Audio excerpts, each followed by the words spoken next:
I'm Matthew Dunn with the Department of Dance, and today we are sitting with the legendary Solarstone. Hello. All right, so for those who aren't necessarily intimately familiar, tell us a little bit about the Pure Trance project, the label. It's the brief version would be 2012. I felt that the trance scene was kind of, I felt that I didn't really have much of a place in the trance scene because trance had changed so much, and DJs were spinning all different kinds of music calling it trance, but I felt that there wasn't really much music around that was what I considered to be pure trance, you know, music that was just all about the kind of emotional feelings and sort of spiritual essence of real trance music, which is like a lifestyle choice for people. And so through a series of happy accidents and, you know, a few very good decisions by my manager and now girlfriend Paula, I started producing music which was me kind of going back to my roots, and we called these pure mixes.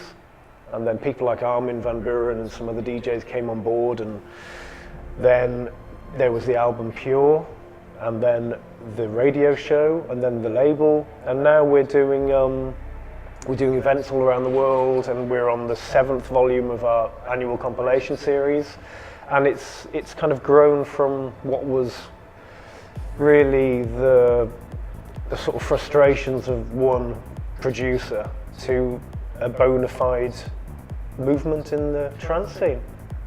So that's kind of like the short version.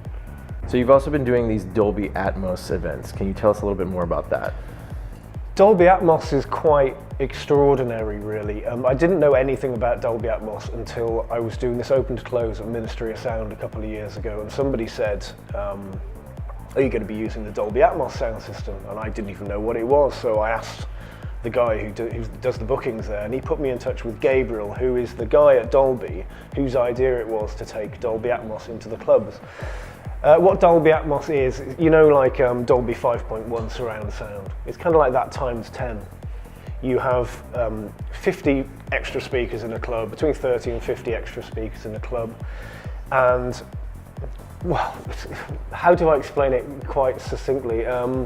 So, you know, when you listen to a piece of music, you have the stereo track, and you have sounds either in the middle or left or right. So you can position your sounds anywhere in the club, above you, to the sides. You can make sounds spin around. In order to do this, as a producer, a DJ, you have to get the original stems for the track, the original individual parts, you know, like the drums, the bass, vocal strings, electronic layers, go into Dolby's studio. So it's kind of a room a bit like this, a bit smaller, with with speakers positioned around you and above you.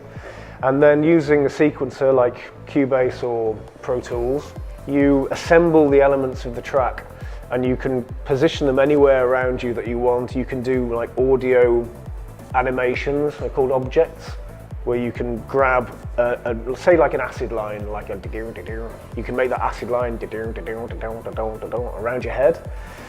You do this for each track, and then when you DJ in the club, you're still using the traditional DJ equipment, but this is linked to Dolby Atmos's software. And so you still mix the tracks live, but you can also manipulate all the objects in the live setting using the app on a laptop. So for example, I made this Dolby Atmos version of Crossing Lights by Giuseppe, you know, the one with the traffic light sound from Australian traffic lights, the beep, beep.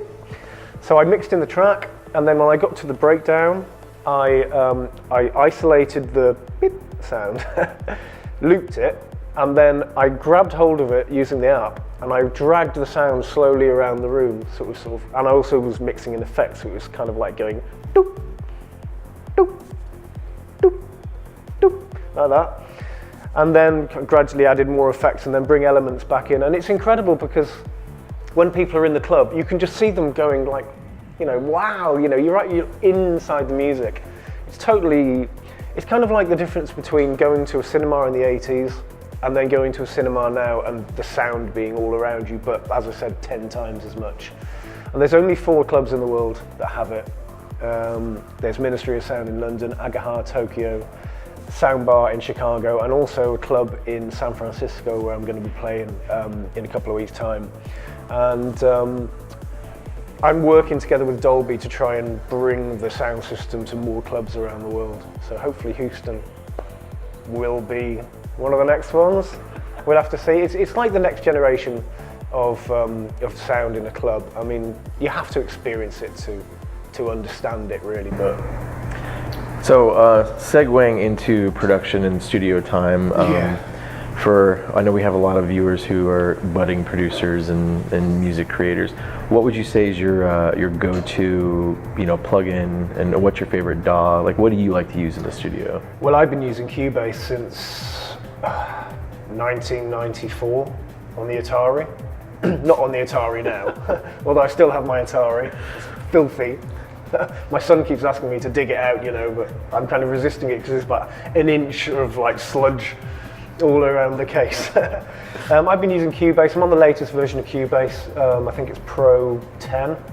I don't really have a go-to set of plugins really. I tend to use I've got like a Virus TI and a Moog Sub 37, and I don't really have particular plugins that I use, but because I come from a generation where we didn't really have that much to choose from, I tend to prefer to get to know my equipment and use less. So I use things like the Waves bundle and Fab Filter bundle and very small amounts. I tend to, if I don't use something, I remove it from my system. I tend to maybe use like 20 different plugins in a project. Like for example, if you're being a bit of a nerd now, but if you use delay and reverb in your track, if you assign a different delay and a different reverb to every instrument, it ends up sounding a mess. I'll just use one delay and one reverb and send my channels to them, so that you just end up with a nice, cleaner sound. So where do you see dance music, or specifically trance, progressing to in the next few years? Well, I can only talk about what I do. I don't really pay that much attention to what other people are doing, but I like the fact that the progressive sound is coming back. But it does that, the trance scene over the last 20 years, it goes around in circles. It's like progressive is in, and then people want it to be a bit faster, and then people start bringing in elements of other, like we've got tech trance is popular now, and psytrance was popular but is on the way down. Now progressive trance and progressive house are coming back. As long as I'm able to make a living from doing what I do, I don't really care about the BPM. I mean, I've got my 3 labels: Pure Progressive, Pure Trance, and Pure Trance Neon, which cover from the the slower stuff to the harder stuff in that order. I just think it's kind of like it becomes kind of less popular and then it's popular again. As long as it never becomes cool again, that's what's important to me, because when something's cool, it's got a finite, it's going to be uncool again. Trance isn't cool. I think the coolest thing about trance is that it's not cool, and it knows that it isn't, and it doesn't care. So that's why it is cool. We usually ask this of our interviewees: what is your best gig experience, and what was your worst gig experience? I have a lot of really good gigs. It's hard to narrow it down. The really good gigs, but the worst gig experience I ever. It's making me laugh just thinking about it. I played this club in Swansea in the UK on New Year's Eve many years ago, and this was around the time when I had no gigs, no money. I'd separated with my wife. Things were really bad. Me and Robbie Nelson were both doing New Year's Eve gigs. He was in Ireland, I was in Swansea. And I was playing, and I sent him a text saying, "How many people have you got in your club?" And he said, like 14. "How many have you got?" And I said 12. Oh no, that wasn't the most hilarious gig I ever did was I'd say it was bad, but it was actually hilarious. I was on this tour in Australia years ago. Again, I wasn't doing very well. I was always playing in the crappy room. Me and Matt Hardwick had been assigned the crap room, And when he was playing at one time, I was sitting at the back.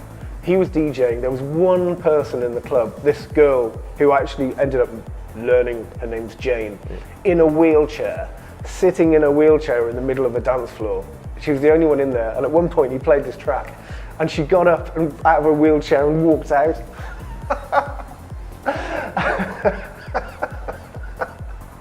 Wow. That was kind of like the ultimate like empty club experience for me. Wow. Okay. So hi Jane if you're, hi Matt if you're watching. Another thing we like to ask our interviewees: what do you know about Houston? I know about the Houston 10-4, the base ships, NASA? Yes, NASA's NASA, in yes. Houston. The marathon happened today. Yes. That's it. I do have one. Is that bad? No, not at all. Not at all. I do have one sort of random question from one of your fans. They want to know: do you think the moon landing was real? Look, I don't spend a lot of my time on YouTube. You know, I do believe that aliens are out there. I do believe that we've been visited by them. I do believe that this, the truth is out there. But I do also think that they went to the moon in 1960, whatever it was. Do you? I do. I Yeah. grew up a NASA kid, so my mom worked for NASA. So.